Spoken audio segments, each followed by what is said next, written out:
دنیای رپ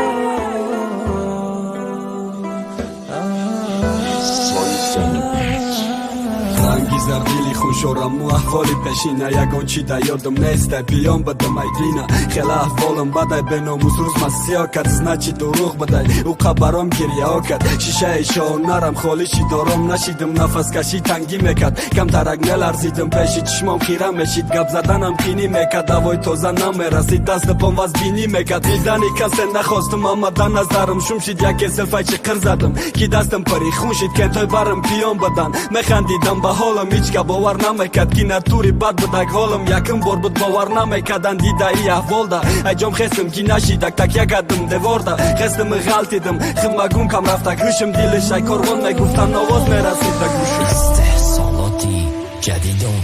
پشتی در مادری بچاره زاره مکنه خداره فرزندی مرا ده حیات بر بگردان دوباره ما تای کپل و کلم گوشم مشنو آوازه دختور طرفی و چم گفت بچه چی ده پره دازه اوسش دستی خدا دای ما چیز تا نیستم کرده مادر با دست بگی خطا ما با شما هم دردم تبابت برای بمار ای برونای وطنه یک چیز ده باید دانن بچه شما نرکمانه رگای خونگردی بدنش اوشه پری میکروبای سز زدنی دیلش ای بیسا خوردنی شرابای عمری دراز نداره خون داره دمای نیسر ده سلامتی فرزندان سخت رسان دای ضرر استعمال میکنم مواد اجازت نیست فروختنش نمیدانم چیه بگم کم ترقی نیفهماندنش شینن کم تردم گیرن راست نشم تو سر مانده شیده نه انتظاری دا پشتی در گریه مادر رنگی سلکی بلا را دور میکد تبابت فروختنی خانه را مجبور میکد پشتی دری بمار خانه ای گریه نمه بود خوابش اشکی چشما شقاق میکد با آستینای کشادش لعنت و مواری فرزنده پیری دا بارش راست نیست کاش به ناموز بدانکی این فکری کدش ساز نیست بچه نفرش خانه تا